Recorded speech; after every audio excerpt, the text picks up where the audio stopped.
रक्तपाना किमेशेचे मुख मंडना की कोलाटियाचे सुरत्व पूर्ण वरे वरे व्यर्थ आणि मग जसं प्रत्येकाला कोणती गोष्ट येत नाही, पण मला येते आता खरोखरच मला कोणती सांगायचं नाही, पण मी काय आलो इथं सांगायचा प्रयत्न केला, थोडक्या मोडक्या भाषेमध्ये सांगायचा निर्णय घेतला. निर्णय घेतल्याच्या नंतर देवाने बुद्धी दिली आणि चांगलं सांगायला सुरुवात झाली. तसं ह्या असणाऱ्या ब्राह्मणाला काही पण सांगायला येत नाही, त्याला काहीच कळत नाही, पण त्याला जाऊन तिथं बाबराचा वेळ देऊन काय करायचं, बालक मारायचं. पण त्याने काय केलं, असं राक्षसाच्या रूपात गेलं, त्याला कोणती तर नगरीमध्ये येऊ देणार आहे. आणि त्या असणाऱ्या गोकुळामध्ये सर्व ब्राह्मण आहेत, वेदवान आहेत आणि त्या पंडित आहेत. मग त्या पंडिताकडून धरून गेलं तर आपला कोणी ओळखणार नाही, म्हणून हा खोटा ब्राह्मण आणि त्या बालकाकडे जात आहे. विश्वासघातकाचे बोला बरे बरे दिसते रस्ताळ की मैदानची शांती निर्मळ वरिदारीचा व्यर्थ अविश्वासी आहे, तो असणारा विश्वासघात करणार आहे. पण तोला जर सांगायला लागलं ना आपल्या जवळ की मी तुझं असं करणार आहे, मी तुझं तसं करणार आहे, मग ते आपलं काय वाटतं, खरं वाटतं. आणि खरं वाटल्यानंतर आपण त्याला काय करतो, बळी पडतो. पण ज्यावेळेस त्याचा मोक्ष लागतो की हा माणूस मला फसवणारच होता, तशा पद्धतीनं हा जो असणारा विश्वासघातकी ब्राह्मण आहे तो त्याचा घातच करणार आहे. पण आता मात्र त्याचा जे असणारा वर्णन रूप पाहिल्याच्या नंतर तो ब्राह्मण आहे म्हणून त्याच्यावरती विश्वास ठेवावा लागत आहे. वरे वरे झाला सुशिळा प्रवेशता झाला गोकुळा दुर्त कुटीला दुरात्मा तो असणारा महाबळ नावाचा राक्षस सुंदर अशा ब्राह्मणाच्या आयुष्यामध्ये माली मार्गक्रमण करत वारीला चालण्यासारखा विचारा आणि हातामध्ये पंचायत ब्राह्मणाच्या आयुष्यामध्ये आणि तो नारद रूपामध्ये आणि येत त्याचे असणारं जे मधलं अंतर होतं ना मथुरेचं आणि गोकुळाचं संपलं आणि गोकुळ नगरीमध्ये हजर झालेला बघा. हुसत आहे लोक सकाळ कोणाचे घरी होत पुत्र स्वाळा तो ते सांगती कृष्णावतरला नंदाची मंदिरी पत्रकार तिथे गेल्यानंतर गप असणार आहे का, तिथं काय चाललेली बातमी काय हे सगळं त्या ठिकाणी त्याला जसं पेपर द्यायचे असते तशाप्रमाणे ह्याला सुद्धा तिकडे पेपरला छापायची होती.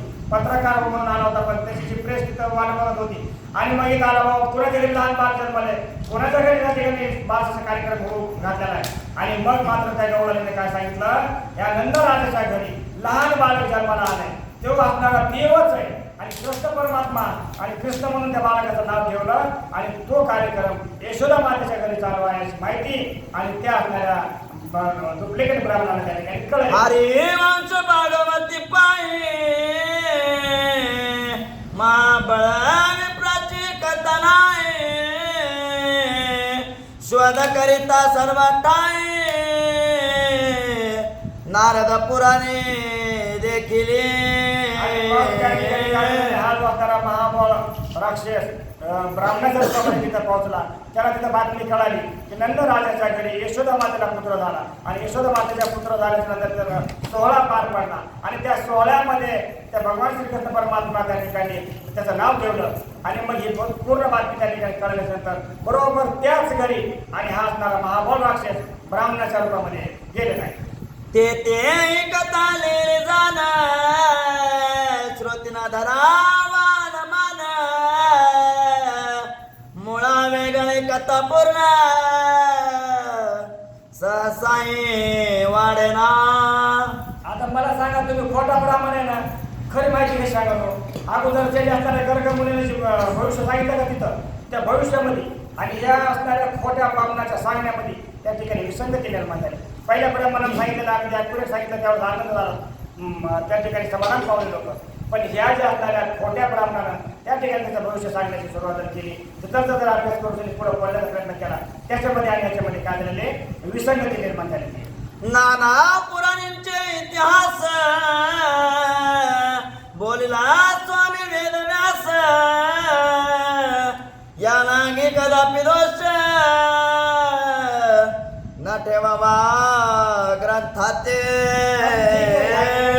वेद व्यास मुनी आहेत. सर्व ऋषी मुनींचे जे मुख्य व्यास ऋषीने त्या ठिकाणी काय वेद दिले, वेदाचे त्या ठिकाणी श्लोक निर्माण झाले, श्लोकाचे निर्माण ठिकाणी या ओळी निर्माण झाल्या, या ओळीबद्ध रूपामध्ये ग्रंथ निर्माण झाले. आणि मग ही तिथून आलेली ही जी कथा आहे इथपर्यंत आली, ही खरी का खोटी आपल्याला काही देणं घेत नाही. आपल्याला त्याला खरं म्हणण्याचा अधिकार नाही, खोटं म्हणण्याचा अधिकार नाही. जे दिसतंय त्या ठिकाणी भगवान रूप आहे आणि आम्ही त्याचा विश्वास ठेवतो, हे देवच आहे इथपर्यंत म्हणायचं. आणि नाही जरी आवडलं तर कमीत कमी नाव नाही ठेवायचे बाबा, तर दुसऱ्या वाटेने निघून जायचं असं या ठिकाणी ग्रंथ करते सांगू लागले. असो तुदूर्त महाबळ विप्र प्रमेशला नंदीचे मंदिर गवळे करीती नमस्कार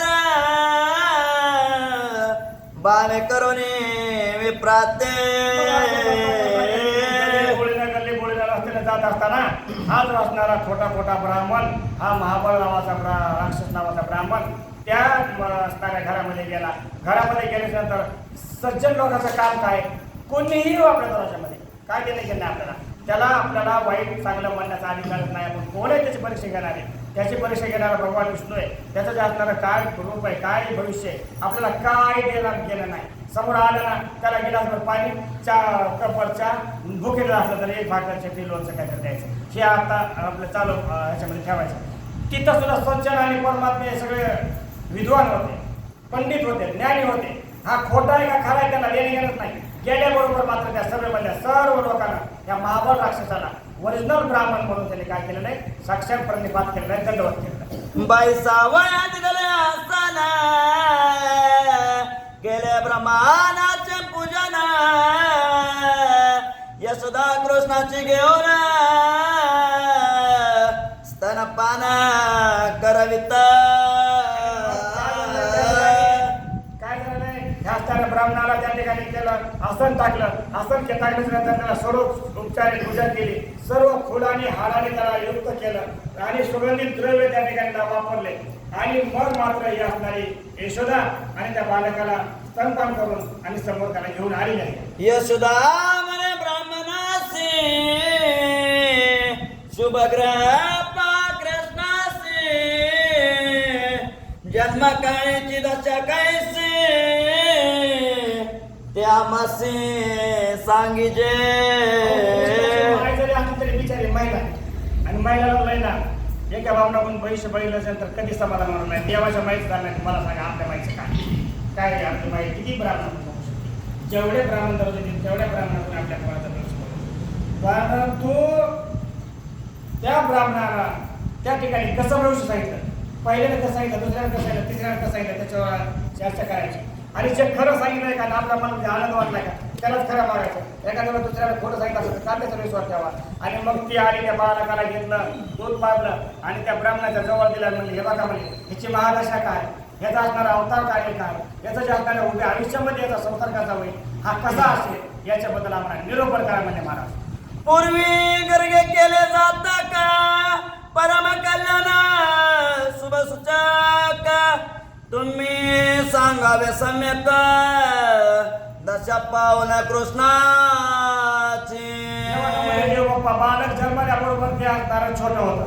छोटं असणाऱ्या हातावरला जे असणाऱ्या शिर आहेत का भविष्य वगैरे लहान असतात त्या गर्ग मुलीला पक्का दिसत नसतात. पण त्या बिचारानं तेवढं का बघणं होऊन पण चांगलं सांगितलं बरं का.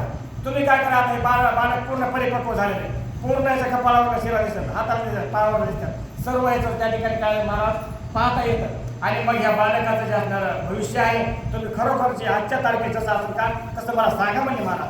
तव तो कपट करुणा पंचंग पाय उकलोना शनेक ग्रीवा तुकावून सांगता झाला ते दवा. आणि मग हा जो असणारा खोटा ब्राह्मण होता महाबळ नावाचा राक्षस, त्याने काय केलेलं मान हालली आणि मान हालली हो म्हणला. आणि मग त्या ठिकाणी शांत झाला आणि डोळे झाकून त्या ठिकाणी त्या बालकाचं भविष्य सांगू लागले त्या मातेला. मने गर्गादी ऋषीश्वर सकळ चुकले गुणाकार सर्वांचे मुळे साचार कृष्ण उपजला जानपा. जसं आपण मी तुम्हाला मला सांगितलं ना, कृष्ण बरोबर माणूस समोरचा जशा दृष्टीनं बघाल तशा दृष्टीनं दिसायचा. मग ह्यानी पापी नजरेने पाहिलेलं आहे ना, पापी नजरेने पाहिलं असल्यामुळे याच्या मनामध्ये तीच बुद्धी निर्माण झाली.